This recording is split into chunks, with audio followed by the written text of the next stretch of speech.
Hi, everyone. Today's Facebook Live is on transitioning off of a detoxification or another type of therapeutic diet. Before we jump into things, I just want to bring up everyone's favorite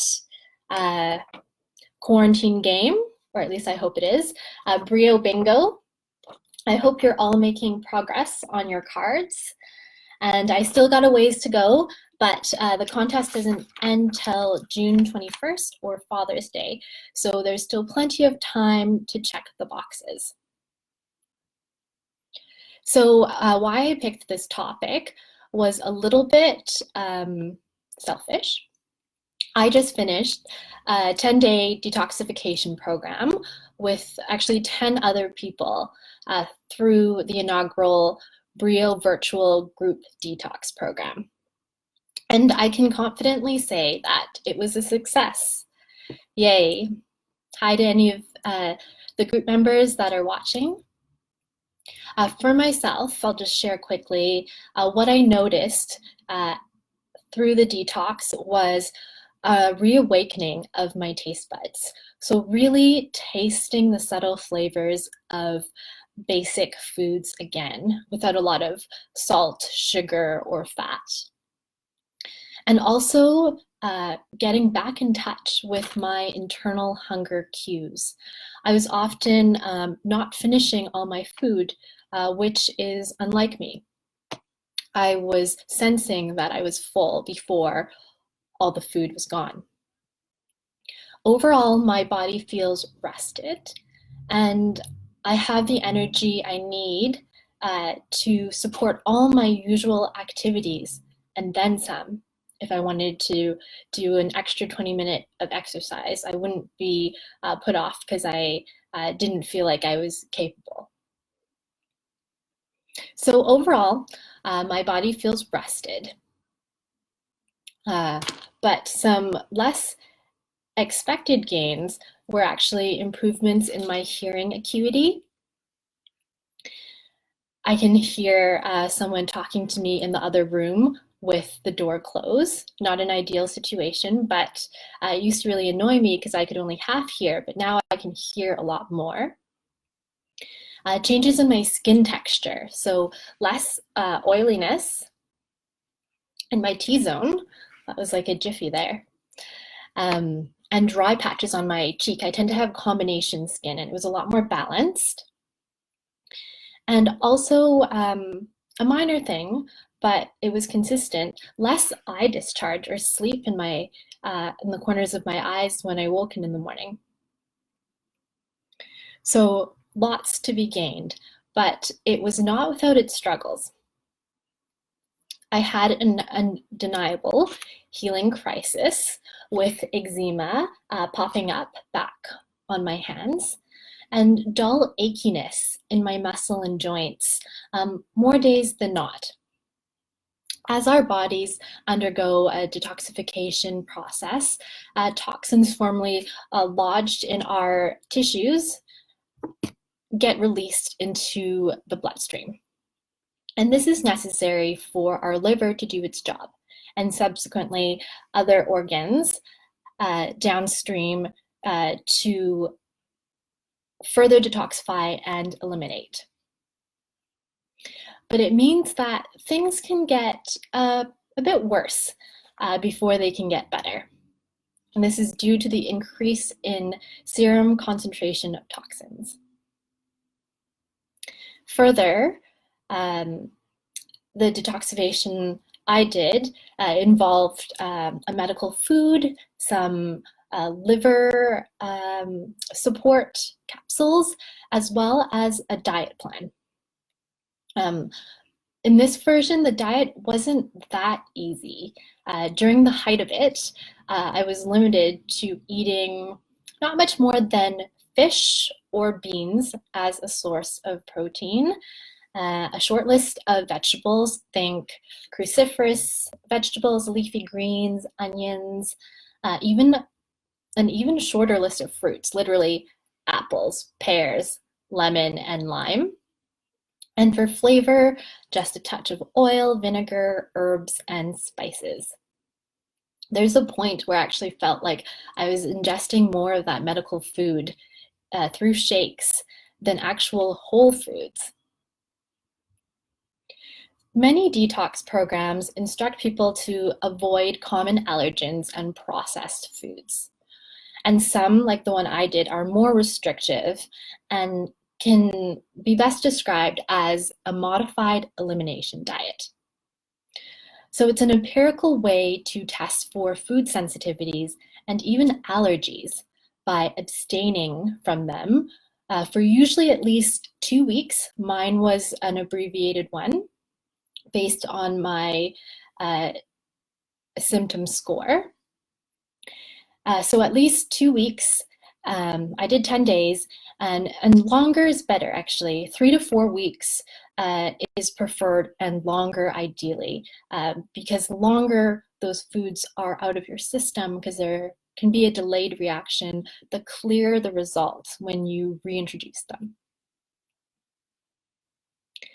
When you do reintroduce, you're going to be adding one food group back in at a time. Things that are commonly removed include dairy, soy, eggs, nightshade, citrus, and any negative reactions that come about after a prolonged break signals that you have a potential sensitivity or allergy. And depending on what it is, further testing may be prompted. Looking back, and others in the group have echoed the similar sentiment, it wasn't as bad as I think or felt during those really restrictive days.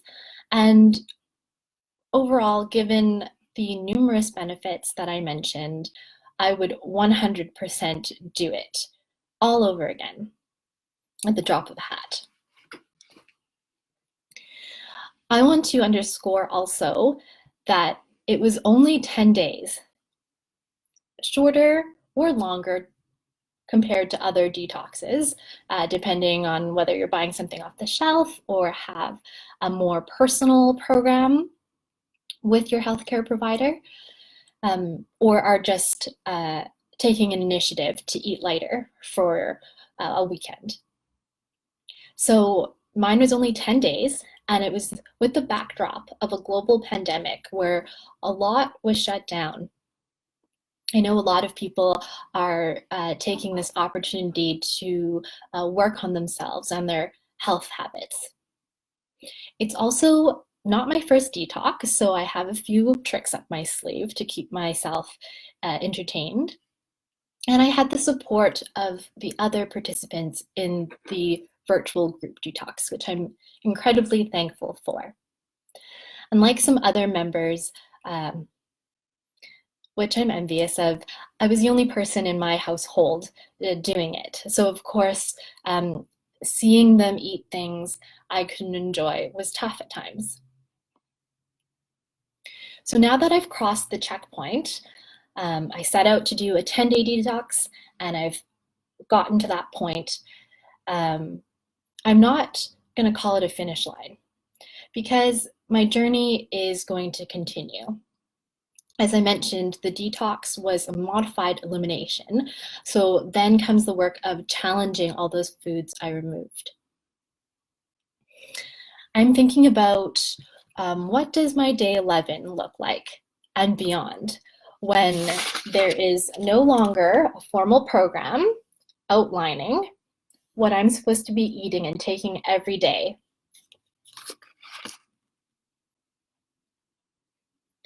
What I do know to start is that I'm going to continue to choose organic produce when I can, or at least make sure I really wash it well with a fruit and veggie cleanser and peel it for those items that come up in the dirty dozen lists of vegetables and fruits that are the most concentrated in pesticides and herbicides. For my protein, again, I'll try my best to buy free range, hormone-free dairy, meat, and eggs. and wild fresh caught fish. In terms of packaging, choosing things that are BPA free, and also doing more personal work. So we are absorbing toxins not just through what we ingest consciously, but also through the air, water, environment, and the things that we use in our homes and our bodies. So I'm going to be choosing products without scary sounding ingredients using the Environmental Working Group's web tools. So as mentioned earlier, the detox that the group did was essentially a modified elimination diet. And with any elimination diet comes the work of challenging foods back into a more varied and regular diet. Hence the full name, Elimination Challenge Diet. This is considered the gold standard of food sensitivity testing, more surprising than skin prick testing and even blood testing, which may come as a surprise. But it's actually really hard to do well, which is why some of these biometric tests work better. How can we successfully transition off of a detox diet or any other therapeutic diet for that matter? For example, like anti-candida diet, a FODMAPs diet that you might be on because of IBS or SIBO, the Whole30, the list goes on. I want that to be the focus of today's talk because it can be tempting to stay on these more restrictive diets, which may actually cause deficiencies of certain vitamins, minerals, and even macronutrients, depending on how well you're absorbing your food and the length of the diet. So once you've gotten the result that you wanted and your symptoms are more manageable, your body is rested and ready to be challenged with the fuel that it deserves moving forward. How do we do this? So before I get to the how, I want to mention the why. So I already touched on the fact that when you're dining and living with other people, having a restrictive diet is a challenge in itself. And there's something called the Holmes Social Readjustment Rating Scale. This is a list of significant life events and it rates their contribution to susceptibility to illness. There's 43 items in all, and it's measured in life crisis units, or LCUs, we'll call them. They range from minor violations of the law, like a speeding ticket, that has 11 life crisis units, to the highest ranked item at 100 LCUs, which is death of a spouse. So number 40 out of 43 on the list is major change in eating habits. That's 15 LCUs. This isn't the end of it though. Change in social activities, which a diet can influence, is 18 LCUs. And revision of personal habits is another 24 LCUs. So a simple change such as your diet can actually have a ripple effect into other areas of your life. And the cumulative score of these three impacts, there may be more, is 57 life crisis units. And this falls somewhere between major personal injury or illness and death of a close family member. So therapeutic diets can not just be physically, mentally, emotionally, and socially hard, they can also be financially hard, depending on what you value. So what to reintroduce and when? Some people may also be dealing with anxiety. Perhaps you're concerned about return of old symptoms, or finding out that you have to close the door more long-term to a food that you really enjoy. Others might be counting down the days until they can enjoy X, Y, or Z again. But I do want to acknowledge those that are bracing themselves for a possibly distressing reaction. Because those are the people that probably, felt like they really needed this diet in the first place to have a better quality life. So some general tips are: relax before a meal. Make sure to really chew your food and let those digestive enzymes mix and utilize the cephalic phase of digestion, where you're just thinking and anticipating the deliciousness of the meal that you're going to enjoy, and be grateful that you do have access to nourishment. If you know that your digestion is weak, perhaps taking some bitters ahead of time, or having supplementing digestive enzymes as well. Making sure to take a few deep breaths actually, and thinking good thoughts. Food can be healing. And while you're experiencing more variety when you're challenging foods back in, it's really important to actually keep a food journal.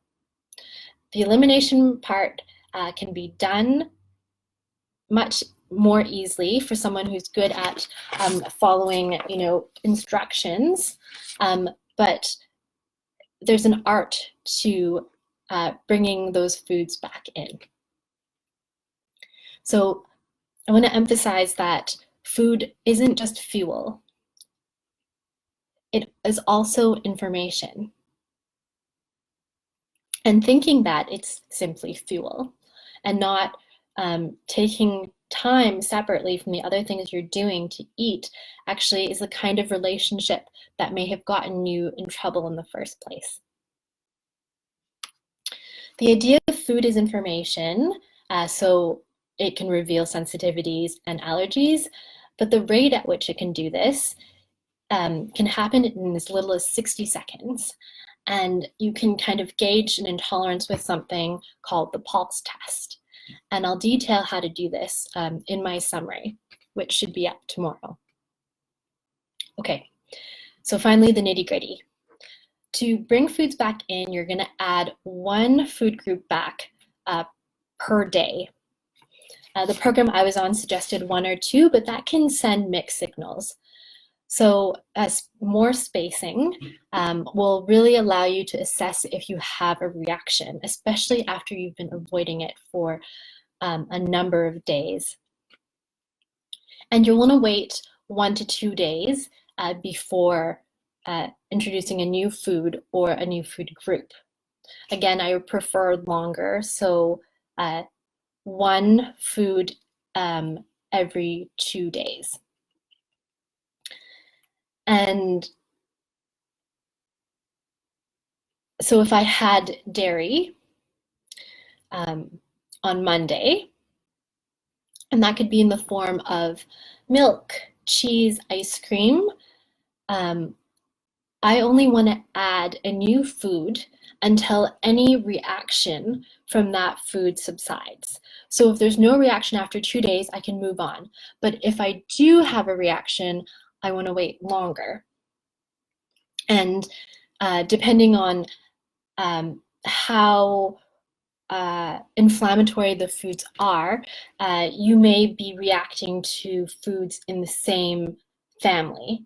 And so it won't be worth, for example, testing like a potato and a tomato because they're both nightshades. So if you already reacted to the tomato, then you wouldn't want to, after that reaction goes down, to then test the potato because it's likely that you'll also have a reaction.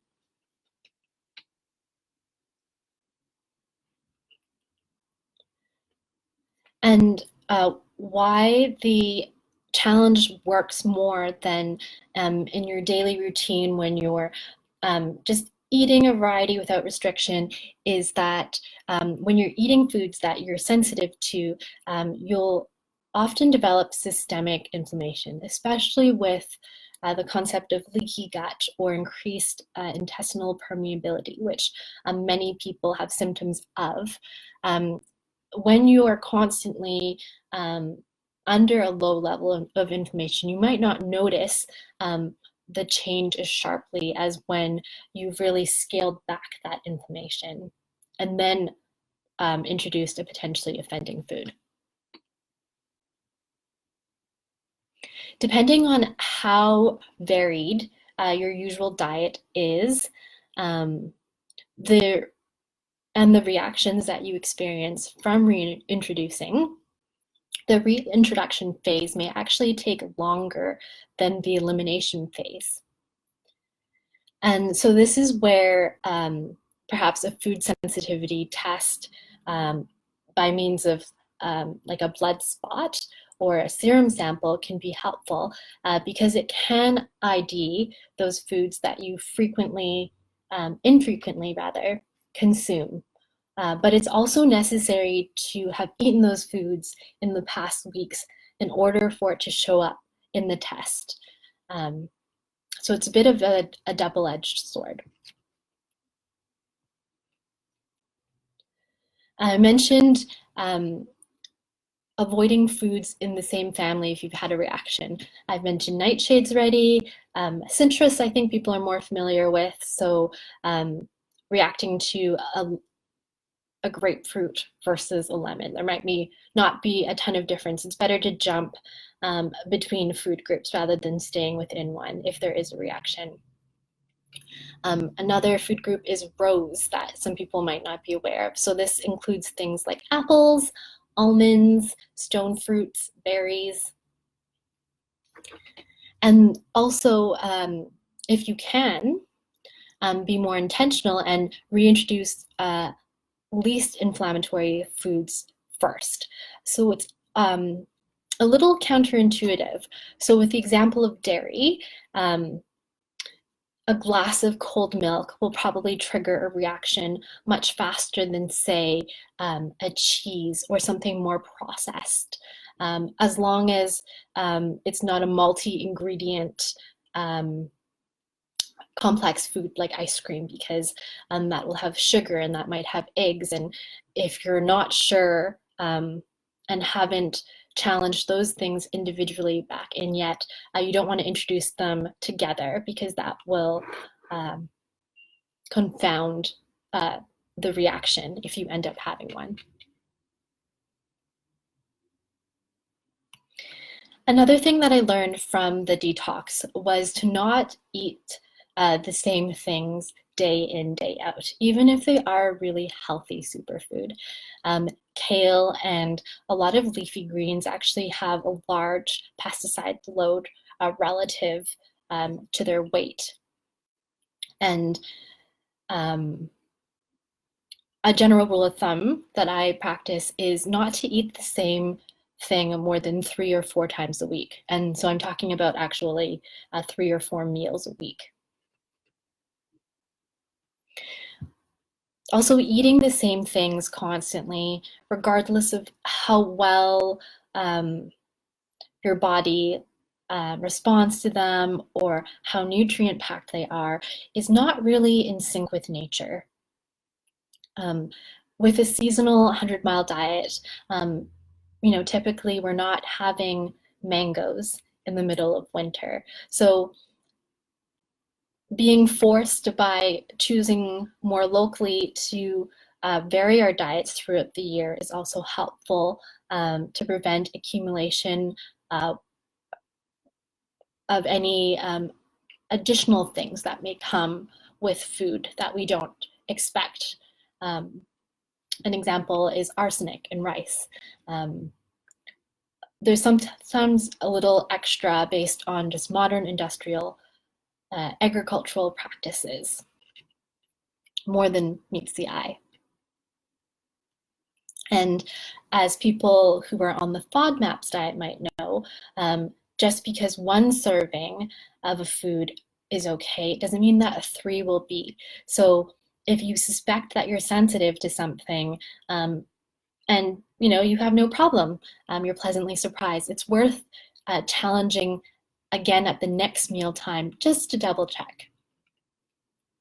And with the food journal that I mentioned earlier, things that you're going to want to note are any changes, positive or negative, to sleep, body temperature fluctuations, including hot flashes, chills, your level of energy, your appetite, your mood, your stress response, how are your digestion and elimination or your bowel movements, any physical, mental, and emotional symptoms as well. And these things can include joint and muscle aches, headaches, any sinus congestion, kidney and bladder function, skin changes, so on and so forth. And if you felt better during the elimination phase than the reintroduction, then that's actually reassurance that you're on the right track, that you were eating something that was not agreeing with your body. And a special note is, I mentioned any negative or positive reaction. Some positive reactions may be misleading because people will report occasionally increases in energy when a food is brought back in that they assumed they were intolerant or sensitive to. And this can actually be a form of a stress response. And I'll illustrate this with an example. So there's something known as the gluten-morphine connection. There are these opioid peptides in gluten foods, particularly the gliadin protein component, that's created when gliadin is broken down or metabolized. And it's an opioid peptide, so this means that it has a morphine-like effect, and it contributes to the addictiveness of bread and wheat products. So eating gluten can create feelings of euphoria and give us a false sense of energy and well-being. It can even create withdrawal reactions in some people when it's removed during the elimination phase.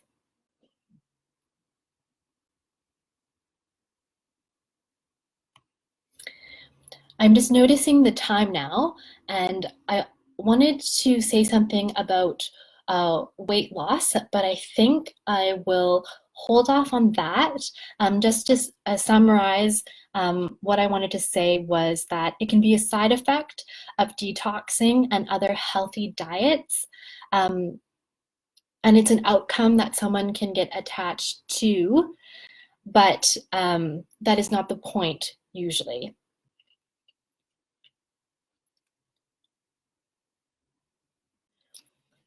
And in closing, I just want to say that making modifications or disruptions in our eating habits has the potential to change our relationship with food. So we don't revert back to old eating patterns that got us in trouble in the first place. And this is maybe the most obvious with the weight loss. Some people use food for comfort and control. Take emotional or binge eating and things like anorexia nervosa, even an obsession with healthy eating, such as with orthorexia. We can eat because of our the way we're feeling or emotions, external triggers, such as the length of the show we're watching, the article we're reading, the appetite of those people we're eating with, even the restaurant portion size. And while not everyone has dysfunctional habits and relationships, and it can be a matter of calories in and out, eating and exercise, it's still something to look into. The fact that nutrition affects our emotional well-being, and that the best therapy or diet in the world won't help you feel better if you're not getting to the underlying cause of why you eat the way you eat. So food is not just fuel, it's also info. How, why, and when you eat, as much as why you eat, are important. And doing something like a detoxification once or twice a year is really helpful in resetting some unhealthy habits and giving yourself a much needed boost. Thanks for joining me today in this talk about how to transition off of a detox diet and really do that challenge part well after eliminating foods that you think that you're sensitive or intolerant to. I'll see you all next week at the same time here on Facebook Live.